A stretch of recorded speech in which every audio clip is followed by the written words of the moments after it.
ഇതിലെ മുമ്പത്തെ രാജാക്കന്മാരായിരുന്ന പൂയിക്കുത്തറവാട്ടിലെ VP അബൂബക്കർ എന്ന ചെറിയ കോയിത്തമ്പുരാൻ്റെ വീടാണിത്. അദ്ദേഹത്തിന് മൂത്ത ഷൗക്കത്ത് അലി കോയിത്തമ്പുരാൻ്റെ ഇല്ലമാണിത്. ഇതാണ് പൂയിക്കുത്ത് തറവാട്, പൂയിക്കുത്ത് ഇല്ലം.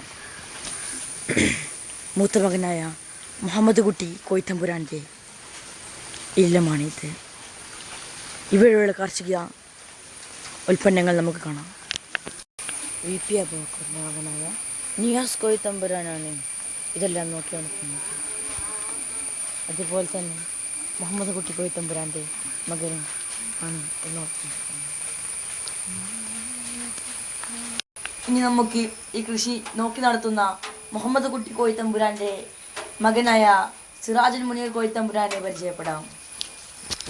നിങ്ങൾ എങ്ങനെയാണ് നമസ്കാരം, നിങ്ങൾ എങ്ങനെയാണ് ഈ കൃഷിയെല്ലാം ഒറ്റയ്ക്ക് നോക്കി നടത്തുന്നത്? ഞാൻ ഇതിനെ പറ്റി പറയുകയാണെങ്കിൽ ഇവിടെ കൃഷിയോടുള്ള ഒരു അമിതമായ താല്പര്യം എന്നെ ഇതിലേക്ക് ഇവിടെ എന്തെല്ലാം വിഭവങ്ങൾ നമുക്ക് കാണാൻ സാധിക്കുന്നു?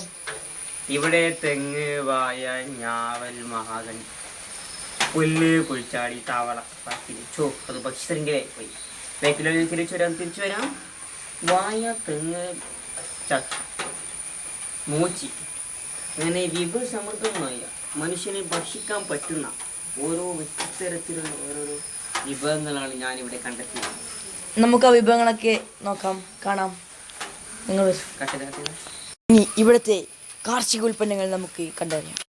സിറാജിൻ്റെ കൃഷി ഉൽപ്പന്നമായ നാവൽ പയറ്റിന് അദ്ദേഹം നോക്കി നടത്തുന്ന രീതികൾ നമുക്ക് അദ്ദേഹത്തോട് തന്നെ ചോദിച്ചറിയാം. എങ്ങനെയാണ് ഇത് ഇത്ര വലുപ്പത്തിൽ അദ്ദേഹം നോക്കി നടത്തിയത്?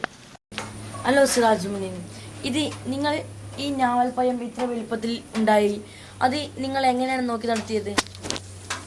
ഞാൻ ദിവസം പോയിട്ടെടുക്കും, അതുപോലെ കീട്ടം വായിട്ടെടുക്കും. അതൊക്കെ പോഷകമാണ് മരത്തിന്. ചാണകം, പിന്നെ ഞങ്ങളുടെ ഒരു പ്രത്യേക തരം ഔഷധ ഗുണമുള്ള ഒരു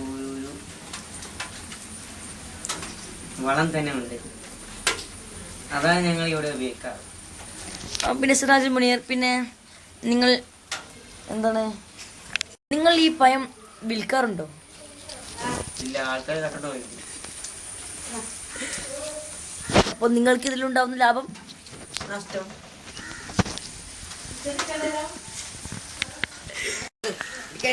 അദ്ദേഹത്തിൻ്റെ സിറാജുൽ മുനീറിൻ്റെ ചെറിയ ഒരു കൃഷി തോട്ടമാണ് ഇത്. ഇനിയും പല കൃഷി ഉൽപ്പന്നങ്ങൾ ഇവിടെയുണ്ട്.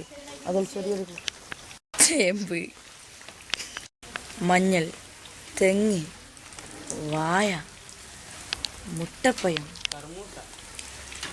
കർമൂസ, കവുങ്ങ് ഇവയുടെ ഇടയിൽ നമ്മുടെ കൃഷിക്കാരൻ സിറാജുൽ മുനീർ നോക്കി നടത്തുന്ന രീതിയിൽ നമുക്കുണ്ടാകും. മുളകിൻ്റെ വിധ ഇത്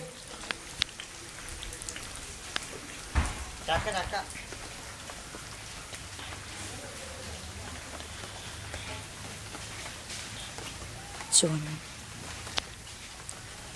അദ്ദേഹത്തിൻ്റെ കൃഷിത്തോട്ടത്തിലെ ചക്ക, ഇവയെല്ലാം കൊണ്ട് സമ്പൽ സമൃദ്ധമാണ് അദ്ദേഹത്തിൻ്റെ കൃഷിത്തോട്ടം. നമുക്ക് ഈ അദ്ദേഹത്തിൻ്റെ കൃഷിത്തോട്ടത്തിലെ മറ്റു ഉൽപ്പന്നങ്ങൾ കാണാൻ പോകട്ടെ. ഇതാ അദ്ദേഹത്തിൻ്റെ ഓർക്കാപ്പുളി മരം. സിറാജുൽ മുനീർ അദ്ദേഹത്തോടുള്ള കൂടുതൽ വിവരങ്ങൾക്ക് നമ്മുടെ സമയം വളരെ പരിമിതിയാണ്. നമുക്ക് കുറച്ച് സമയമേ ഉള്ളൂ. അദ്ദേഹത്തോട് നമുക്ക് അടുത്ത ആഴ്ച നമുക്ക് അദ്ദേഹത്തിനോട് വീണ്ടും അദ്ദേഹത്തിനോട് കോൺടാക്ട് ചെയ്യാം. ഇപ്പോൾ അദ്ദേഹത്തിനോട് കൂടുതൽ വിവരങ്ങൾ ചോദിച്ചറിയാം. ഹലോ സിറാജുൽ മുനീർ, നിങ്ങൾ എങ്ങനെയാണ് ഈ കൃഷി ഉപയോഗപ്പെടുത്തുന്നത്? കൃഷി ഞാൻ വളരെ വ്യത്യസ്തമായ ഒരു സ്വഭാവത്തോടെയൊക്കെയാണ്. കൃഷി നമ്മളെ ചതിക്കും, നമുക്ക് ഗുണം തരുന്നു. പണ്ടൊരു മനുഷ്യനോട് ചോദിച്ചു, 3 ഗുണങ്ങൾ പറയാൻ. ആടുന്ന് നമുക്ക് പാൽ തരുന്നു, ആടുന്ന് അമ്മ നമുക്ക് പാൽ തരുന്നു, അമ്മ നമുക്ക് പാൽ തരുന്നു. അതുപോലെയല്ല കൃഷികൾ. വായ വെച്ചാലും വായക്കുല തരുന്നു, തെങ്ങ് വെച്ചാൽ തെങ്ങിൻ്റെ കുലകൾ തരുന്നു, ഞാവൽ വെച്ചാൽ ഞാവലിൻ്റെ കുലകൾ തരുന്നു. എല്ലാം ഒരേ ആൻസർ, ഒരേ വ്യത്യസ്തമാണ്. എന്നാൽ പാലെന്ന് പറയുന്നത് വേറെയാകും. ഇത്രയും പറഞ്ഞുകൊണ്ട് എൻ്റെ കൃഷിയെടുത്ത് ഇതുവരെ സഹായിച്ച ക്യാമറമാൻ, എഡിറ്റർ ഞാൻ തന്നെ, എല്ലാവർക്കും നന്ദി. സിറാജുൽ മുനീർ, നമുക്ക് ഇനി വീണ്ടും കാണാം. ഓക്കെ, നിങ്ങളുടെ കൃഷി ഞങ്ങൾക്ക് പരിചയപ്പെടുത്തിയത് നന്ദി.